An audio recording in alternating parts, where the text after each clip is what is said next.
If you are a financial advisor to individuals and families, we call this retail financial advice, then I'm going to suggest that you stop thinking like an industry expert, which you are, I'm sure.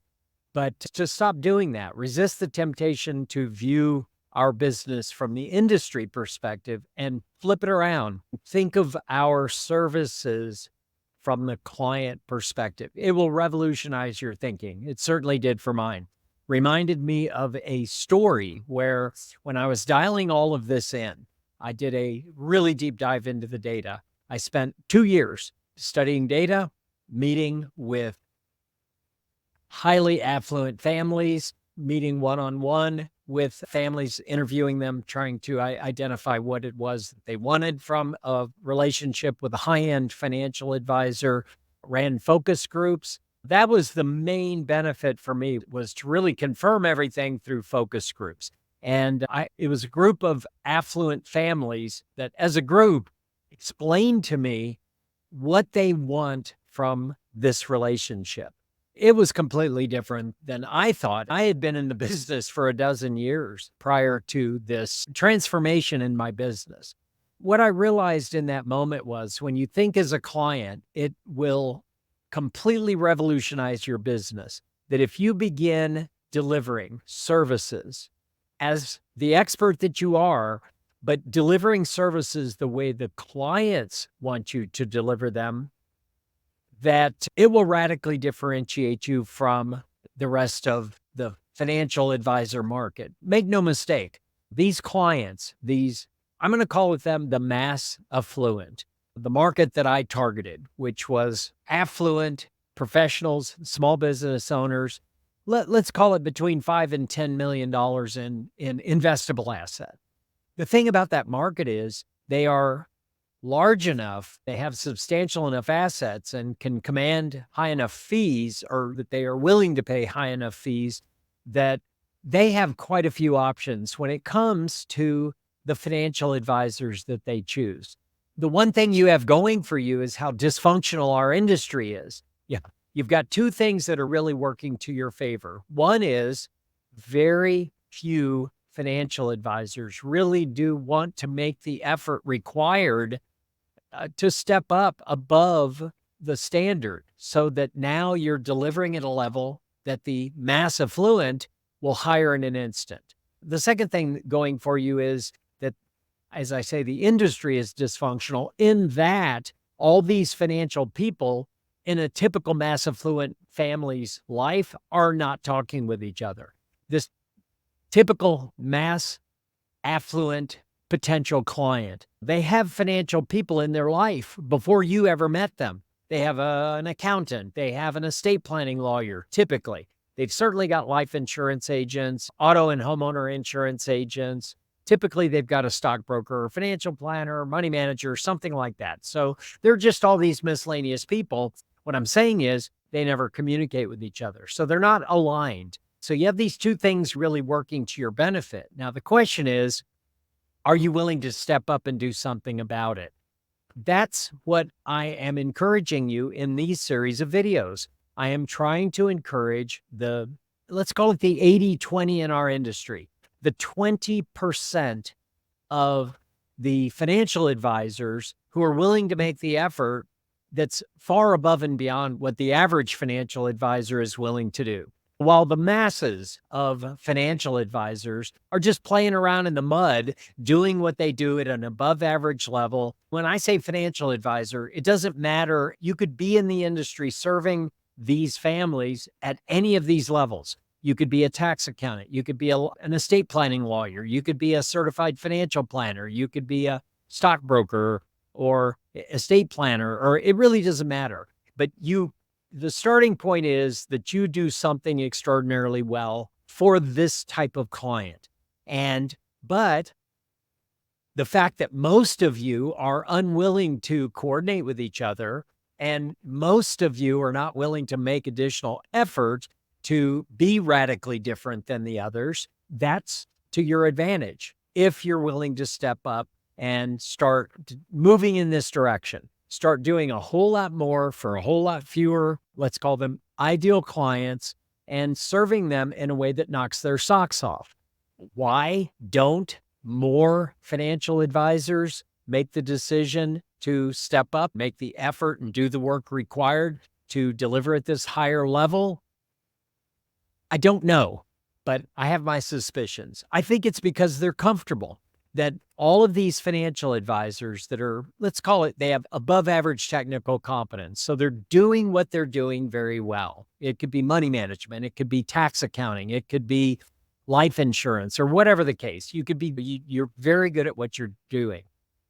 My theory is they're making a lot of money. These professionals make 7 and 8 figure revenues. Even mediocre professionals make mid to high 6-figure revenue.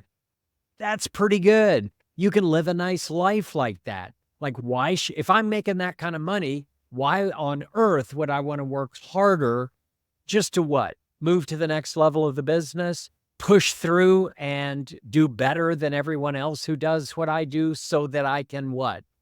Command higher fees, do a better job for the client, make yourself impervious to competition. Think about how it would be if you sat down with a potential client and when they start describing what they're looking for, it's precisely what you offer and it is what you do. You can confidently tell them, we're the only ones in our community that provide service at that level. Or the reason that we built our business model the way that we do is we wanted to be radically differentiated from others in our industry. So go out, interview other advisors. You're not going to find other advisors that are willing and able to deliver at this level. I can tell you that if you study what I'm talking about long enough, where you listen to the videos where I walk through the 4 client expectations and how few advisors are willing to deliver on all 4. You might find advisors willing to deliver on 1, sure. 2, that's rare. 3, almost unheard of. 4, statistically 0. If you deliver on all 4 of the client expectations that the affluent, the mass affluent say that they're looking for, you'll be the only game in town. There's no question about that. Now, how do I know this? The story that it reminded me of was when I figured all this out, I started meeting with potential clients, and I had a very strict ideal client profile, still do. I've grandfathered my fee. Now, I'm not accepting new clients, so I haven't accepted a new client since 2002. However, I grandfathered our fee. So our fee is $45,000 per client per year just for the planning and the oversight, okay? So we just make sure everything gets done. We have 3 bottom line client outcomes. We assure our clients they will always be on track to their goals, that there will never be any financial surprises, and that they'll make better financial decisions in all areas of finance, not just investments, not just money management and financial planning, but in all areas. So those are the 3 outcomes. And I've been charging $45,000 per client per year since 2000. And we're not accepting clients, but I'm only telling you this because things have gone up since 2002. Have you noticed? I should be charging twice that. Our clients would be willing to pay double that, triple that, quadruple that. You do the math. What's inflation done? If you take $45,000, adjust it for inflation to today, what would that be? I've done it, but I'm embarrassed to say what it is. We should have been increasing our fees along the way.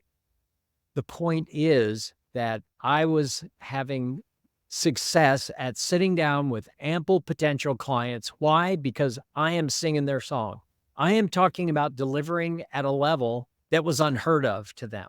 So much so that even the people that couldn't afford our fee or really, it didn't make sense to pay our fee because they didn't have the size of assets to command that level of fee to me, or there's some character issue. Like they just don't want to pay fees. Like they're do-it-yourselfers or something along that line. They're not financial delegators. How about that?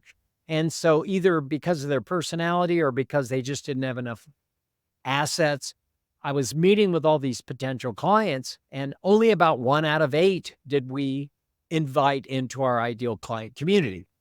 So why am I telling you all this?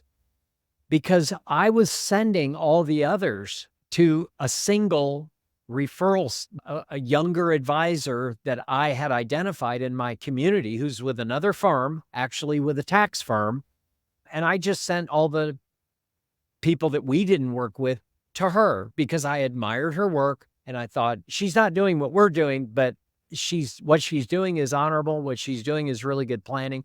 And it's really as close as you could get to the level of what I'm describing, but without paying the fee to do all of what we do for clients. So I was just throwing off all these referrals. Flash forward about 3 years, a partner from that firm called me up and said, "What are you all doing over there?" I said, "What do you mean?" He said, "Let me take you out to breakfast." So I went out to breakfast with this guy, and he went on to explain to me, he was alarmed. He thought that I was not aware that from the referrals that I was sending to his firm, that she was actually generating something, well, mid six figures per year off my referrals. I think it was close to 370,000, but it fluctuated up and down a little bit year to year. But I think the average might have been close to 370,000 or something along that line. But imagine that. This is my table scraps. What if your table scraps, the potential clients that you meet with who would actually love the vision of what you're describing, which is really our business, but viewed from a client perspective, not from the industry perspective. So I started explaining, what if your financial life was like this? And I started explaining all the things that needed to happen, regardless of who's doing it. So if it's a do-it-yourselfer, then it's obviously them. They've got to do all this themselves. But regardless, what I'm describing is financial service, but delivered in a manner and a way that's articulated that's from a client perspective. It covers the 4 client expectations. So I'll let you figure out the 4 client expectations in my other videos. I've done a lot of videos on those, and I'll continue to send out videos on those topics. But I think the moral of this story is it's worth the effort to become radically different. All you have to do is view our business from a client perspective, then step up. So few in our industry are willing to do that. If you are willing to deliver on the promises to clients, but deliver on promises of things that they actually say they want, not what the industry is telling us to deliver in terms of services like money management, financial planning, and so forth. Those are features and services. Let's stop selling financial services. Let's stop selling financial products. Let's start selling the outcomes that the clients are expecting and that they're willing to pay the most for. You can do it. All you have to do is make the decision to step above and to deliver at a higher level.